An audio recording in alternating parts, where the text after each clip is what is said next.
아침에 나로 주의 인자한 말씀을 듣게 하소서. 성도 여러분 안녕하세요. 화요일입니다. 오늘도 하나님의 사랑이 여러분들의 삶의 자리에 가득하기를 간절히 소망합니다. 말씀 한 국 봅니다. 민수기 7장 10절부터 제가 23절까지의 말씀을 봉독해 드립니다. 제단에 기름을 바르던 날에 지휘관들이 제단의 봉헌을 위하여 헌물을 가져다가 그 헌물을 제단 앞에 드리니라. 여호와께서 모세에게 이르시기를 지휘관들은 하루 한 사람씩 제단의 봉헌물을 드릴지니라 하셨더라. 첫째 날에 헌물을 드린 자는 유다지파 암미나답의 아들 나손이라. 그의 헌물은 송수의 세겔로 310세겔 무게의 은반 하나와 70세겔 무게의 은발이 하나라. 이 두 그릇에는 소재물로 기름 섞은 고운 가루를 채웠고 또 10세겔 무게의 금그릇 하나라. 그것에는 향을 채웠고 또 번제물로 숫송아지 한 마리와 순양 한 마리와 1년 된 어린 순양 한 마리이며 속죄제물로 순염소 한 마리이며 화목제물로 소 2마리와 순양 5마리와 순염소 5마리와 1년 된 어린 순양 5마리라. 이는 암미나답의 아들 나손의 헌물이었더라. 둘째 날에는 이사갈의 지휘관 수알의 아들 느다넬이 헌물을 드렸으니 그가 드린 헌물도 성수의 세겔로 130세겔 무게의 은반 하나와 70세겔 무게의 은발이 하나라. 이 두 그릇에는 소재물로 기름 섞은 고운 가루를 채웠고 또 10세겔 무게의 금그릇 하나라.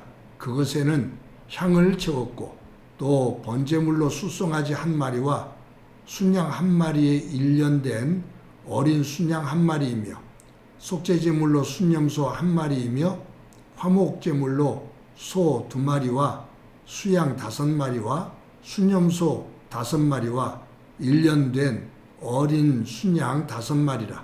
이는 수알의 아들 느다넬의 헌물이었더라. 아멘.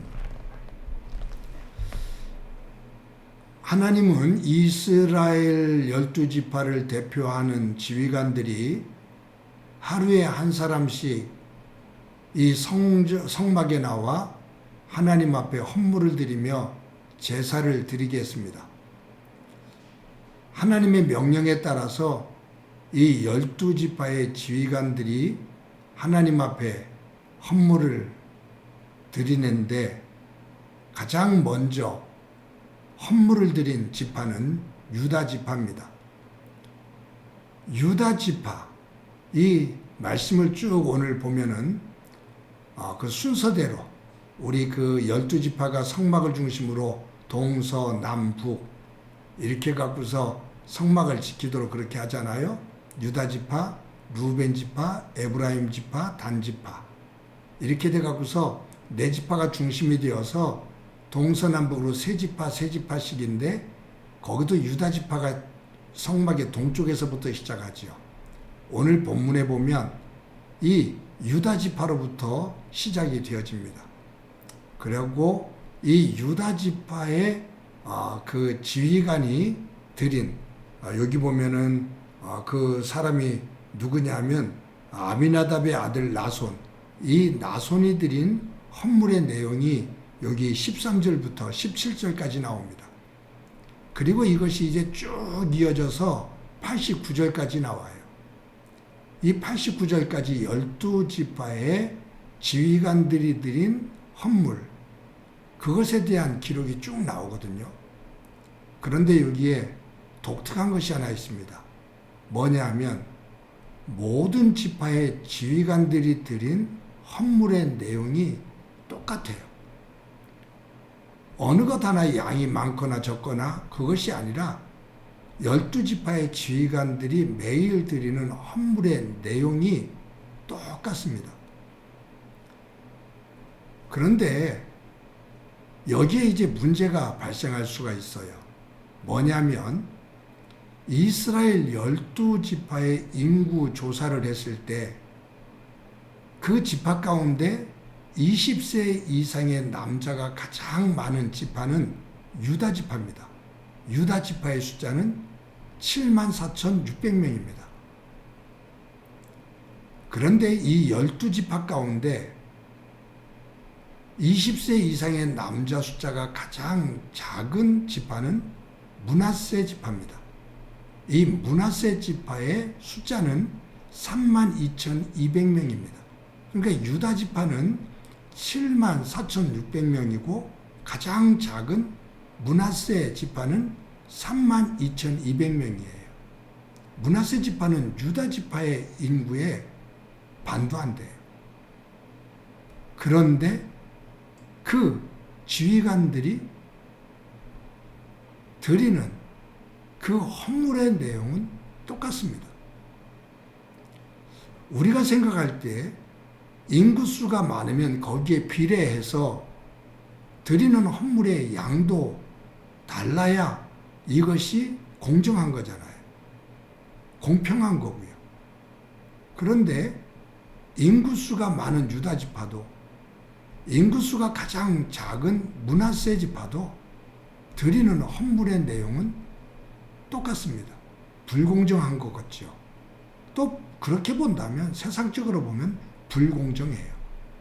근데 하나님은 인구수가 많던 인구수가 적든 똑같은 헌물을 드려라 라는 거예요. 왜 그렇게 하셨을까? 한번 생각해 봅니다. 그 이유는 성경에 나오질 않아요. 그런데 제가 생각할 때 하나님은 인구수가 많든 인구수가 적든 특히 인구수가 많은 사람들이 가지고 있는 그 힘을 가지고 더 큰 영향력을 행사하려고 하지 마라. 하나님 앞에서.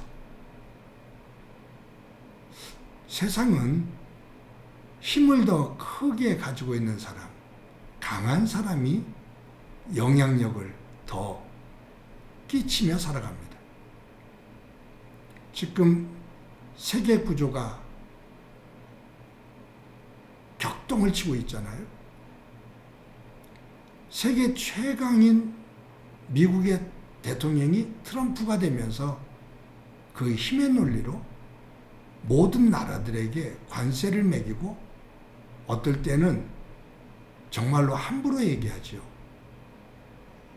캐나다를 미국으로, 멕시코를 미국으로 한 주로 편성하자 라고 얘기하는, 가당치도 않은 얘기지만 어떻게 한 나라 정상이 다른 나라를 우리 주로 들어와 라고 말할 수 있을까요?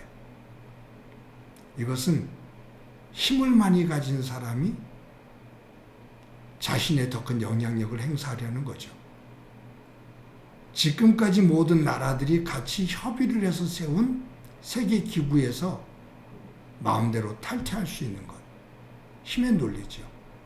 그런데 하나님은 12지파에게 똑같은 헌물을 하게 함으로써 모두가 하나님 안에서 공평한 그 의식을 가지고 대해야 된다. 조화를 이루어야 된다. 라는 것을 말씀하고 계시는구나. 라는 것을 생각해 봅니다. 여러분, 성경에 보면 예수님의 12제자들이 예수님께서 잡혀서 십자가에 돌아가시기 바로 전날 그 저녁에 마지막 만찬을 하시잖아요. 그리고 예수님께서 떡을 떼시고 잔을 나누시면서 당신의 죽음에 대해서 예고를 하셔요. 마지막 만찬이 다 끝났는데 성경에 보면 제자들이 다툽니다. 예수님께서 죽음을 예고하시면서 떡을 떼어주시면서 내가 지킨 살이다, 잔을 나눠주시면서 내가 흘리는 피다 라고 말씀하시는 엄중한 시간이었는데 그 시간이 지난 다음에 제자들이 다퉈요. 그 다투는 이유를 성경에서는 누가 큰 자인지, 누가 더 큰 자인지, 누가 더 높은 자리에 앉을 것인지 서로 다투더라 라는 얘기예요. 내가 예수님으로부터 더 큰 사랑을 받았어. 내가 예수님을 위해서 더 많이 헌신을 했으니까 내가 더 높은 자리에 더 큰 영향력을 가질 거야 라는 것을 가지고 다투더라 그 말이에요. 그때 예수님께서 그 모습을 보시고서 다음에 행하신 일이 제자들의 발을 씻겨주시는 거예요. 그러면서 하시는 말씀이 스승인 내가 너희들의 발을 씻겼으니 너희도 서로 이와 같이 하라 라는 말씀이에요. 가지고 있는 힘이 있다면 힘은 자신을 드러내며 큰 영향력을 행사하려고 하는 것보다 그 힘을 가지고 도리어 섬김의 삶을 살 때, 섬김의 모습을 보일 때 그것이 곧 하나님의 나라다.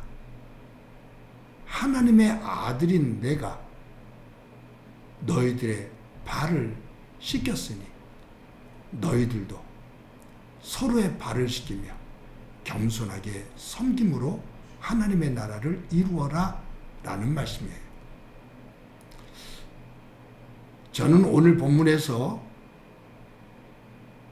각 지파마다 인구수가 다른데 하나님께서 똑같은 헌물을 하나님 앞에 드리라고 말씀하시는 이 말씀에서 어느 누구도 한 사람 자신의 힘을 과시하는 것보다 서로가 조화를 이루며 동등한 모습 속에서 그 공동체를 이루어 갈 것을 명령하시는 하나님의 그 음성을 듣게 됩니다.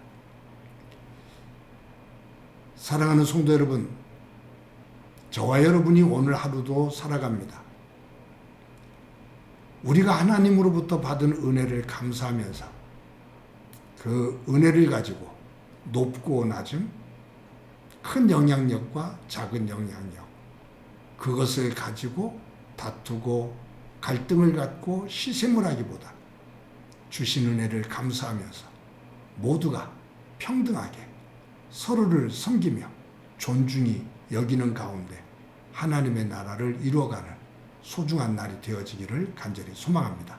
한번 기도합니다. 하나님의 은혜를 감사합니다. 오늘도 귀한 날 주신 것 감사합니다.